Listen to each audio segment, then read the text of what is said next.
आता कुठून सुरू होते सांगा. आमच्या नावाचं इकडे असते.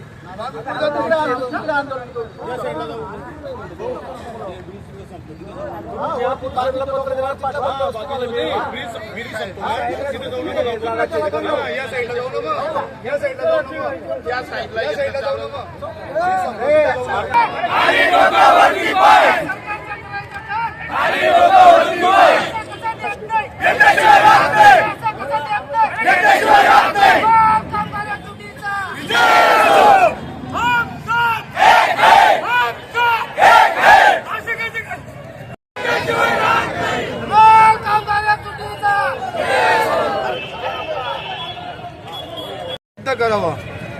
संपूर्ण धुळे जिल्ह्यामध्ये माथाडी कायद्याची निर्मिती झाली पाहिजे. एक जरी कामगार असला त्या ठिकाणी माथाडी कायदा लागला पाहिजे. शासकीय धान्य गोदामामध्ये जी कंत्री पद्धत करतात ती कंत्री पद्धत बंद झाली पाहिजे. कारण का 2-2, 3-3 महिने आमचे पगार होत नाही. दर शासकीय धान्य गोदामाच्या कामाची मजुरी आम्हाला वाढून मिळाली पाहिजे. 10 तारखेच्या आतमध्ये शासकीय धान्य गोदामाचा पगार झाला पाहिजे. सरकारने महाराष्ट्रामध्ये जे कायदे काढले हे कायदे रद्द झाले पाहिजे. दुसरी गोष्ट माथाडी मंडळाची लेवी वाढली पाहिजे. आज आम्ही कष्ट करतो, घाम घालतो आणि आम्हाला शेवट म्हातारपणामध्ये काही नाही. या ठिकाणी आमदार खासदार हे एकदा निवडून गेले म्हणजे यांना पेन्शन मिळते. आम्ही कष्ट करून 50-50, 60-60 वर्ष आम्ही कष्ट करतो तरी आम्हाला पेन्शन का नाही?